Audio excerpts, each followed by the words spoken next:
నమస్కారం. BBR TV ప్రేక్షకులకు సంక్రాంతి శుభాకాంక్షలు.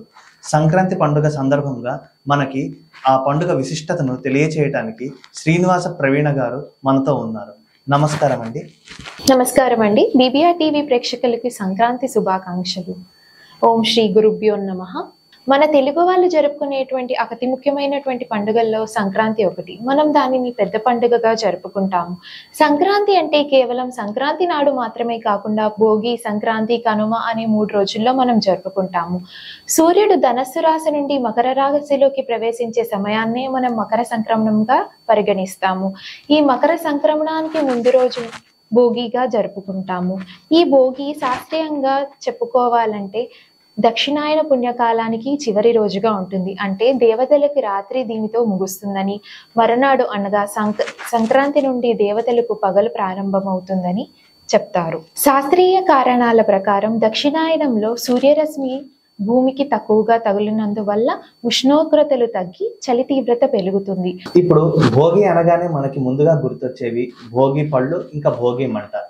వాటి విశిష్టతను గురించి కొంచెం తెలియచేయగలరా? తప్పకుండా అండి. ముందుగా మనం భోగి మంటల యొక్క విశిష్టతను తెలుపుకుందాము.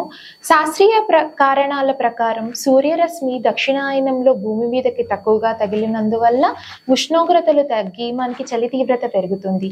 ఈ చలి తీవ్రతను తట్టుకునేందుకు గాను మరియు మన దక్షిణాయన పుణ్యకాలంలో మనకి ఎటువంటి ఆరోగ్య సమస్యలు ఎదురైనా, కష్టాలు ఎదురైనా వీటన్నింటినీ భోగి మంటల రూపంలో అగ్నిదేవుడికి సమర్పించి రాబోయే ఉత్తరాయణ పుణ్యకాలంలో మనకి సుఖ సంతోషాలను, ఆయుష ఆరోగ్యాలను ప్రసాదించాలని కోరుకునేది ఈ భోగి యొక్క పరమార్థం. కాబట్టి ఈ పవిత్రమైన రోజున తెల్లవారుజామునే లేచి ఇంటి ముందు కల్లాబి జల్లి ముగ్గు పెట్టి ఆవు పేడతో చేసినటువంటి పిడకలను గాని, చెట్ల అవశేషాలతో గాని, మరి మన ఇంట్లో ఉన్నటువంటి పాత చెక్కలని వాటితో కలిపి మనం భోగి మంటలం వేసుకుంటామండి. పురాణ కథల ప్రకారం గోదాదేవి ఈ భోగి నాడి నుండి సరిగ్గా 1 రోజుల ముందు అనగా ధనుర్మాస ప్రారంభం నుండి ఈ నాడు వరకు శ్రీ రంగనాథ స్వామిని తిరుప్పావై పాసురాలు చదువుతూ ఆమె కొలుస్తారు.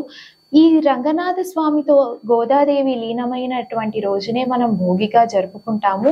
అందుకే మనం చాలా దేవాలయాల్లోని భోగి నాడు సాయంత్రం గోదా శ్రీ రంగనాథ స్వామి కళ్యాణాలు అవుతాయండి. అలాగే ఈ ధనుర్మాసం అంతా మన తెలుగు వాళ్ళ ఇళ్ల ముందు కల్లాబి జల్లి రంగురంగులు ముగ్గులు పెట్టి గొబ్బెమ్మలు పెడుతూ ఉంటారు. గోమయంతో చేసినటువంటి గొబ్బెమ్మలను మనం గౌరీ స్వరూపాలుగా కొలుస్తూ ఉంటాము. ఏ రోజుగా ఆ రోజు కొత్త గొబ్బెమ్మలను ముగ్గుల్లో పెడుతూ పాత వాటన్నింటినీ ఒక దగ్గర చేర్చి ఎండపెట్టి వాటిని మనం భోగి మంటల్లో వేస్తామండి. ఇది కేవలం ఆచారం మాత్రమే కాకుండా మనకి చాలా ఆరోగ్యకరమైనటువంటి ప్రయోజనాలను కూడా కలిగిస్తుంది.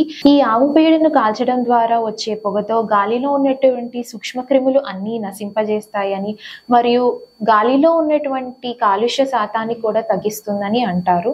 తద్వారా ప్రాణవాయువు విడుదల కూడా ఎక్కువగా అవుతూ ఉంటుంది. అదే విధంగా ఈ గాలి పీల్చడం ద్వారా మన శరీరంలో ఉన్నటువంటి 72,000 నాడులు కూడా ఉత్తేజమవుతాయని మరియు మనకి ఏదైనా శ్వాస సంబంధితమైనటువంటి సమస్యలు ఉన్నా తగ్గుతుందని అంటారు. భోగి అనగానే మనకి గుర్తొచ్చే మరొక ముఖ్యమైనటువంటి విషయం భోగి పళ్ళు. సాయంత్రం భోగి రోజున బొమ్మలు పెడుతూ ఉంటారు. అలాగే 5 ఏళ్లలోపు చిన్నారులకి భోగి పళ్ళు పోస్తూ ఉంటారు. భోగి పళ్ళు అనగా రేగి పళ్ళు. సంస్కృతంలో రేగు చెట్టుని బదరీ వృక్షము అంటాము. ఈ బదరీ వృక్షము శ్రీ మహావిష్ణువు నివాసం ఉండే స్థానాల్లో ఒకటిగా చెప్పుకుంటాము.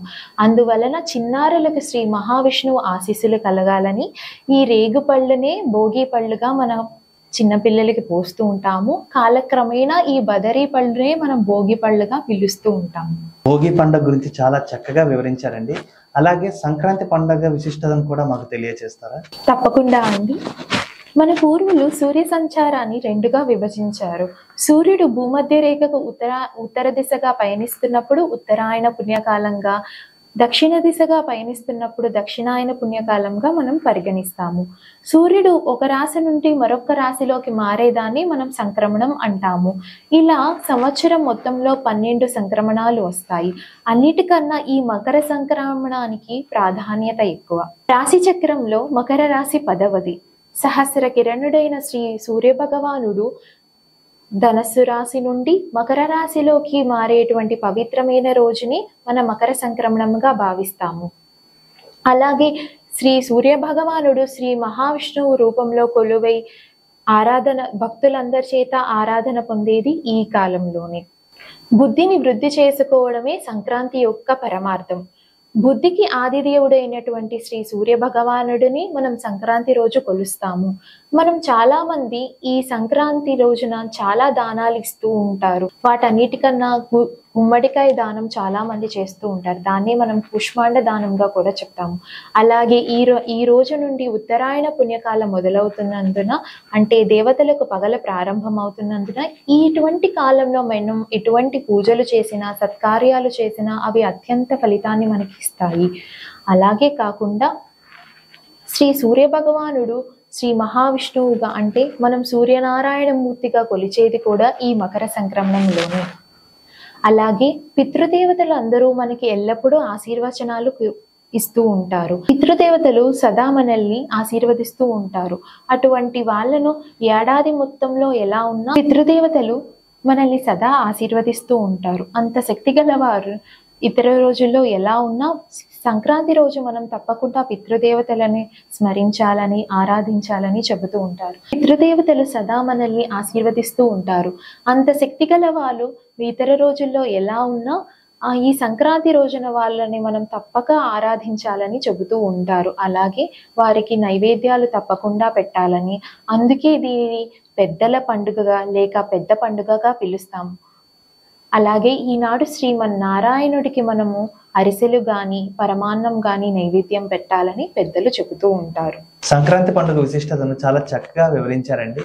అలాగే కనుమ పండుగ విశిష్టతను కూడా తెలియజేస్తారా? పంట పండించడంలో అవి మనకి చేతికి అందించడంలో పశుపక్షాదుల పాత్ర చాలా పెద్దది. అందుకు కృతజ్ఞతగా రైతులు తమ సంవత్సరం అంతా తమతో పాటు కష్టపడినటువంటి పశుపక్షాదులను ఆ రోజు పూజిస్తూ ఉంటారు.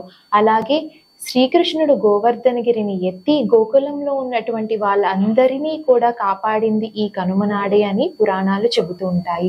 అలాగే మన పెద్దలు మనకి ఈ కనుమ నాడు కొంచెం మినుము తినాలని కూడా చెబుతూ ఉంటారు. పంటలు పండించడంలో అవి మనకి చేతికి అందించడంలో పశుపక్షాదుల పాత్ర చాలా పెద్దది.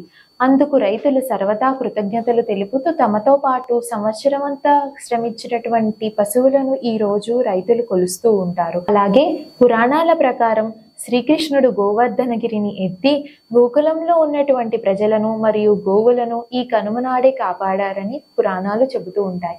అలాగే మన పెద్దలు ఈ కనుమ నాడు కొంచెం మినుము తినాలని, కాబట్టి గారెలు అటువంటివి స్వామివారికి నైవేద్యం పెట్టాలని చెబుతూ ఉంటారు. చాలా చక్కగా భోగి, సంక్రాంతి మరియు కనుమ విశిష్టత గురించి మాకు తెలియజేశారండి.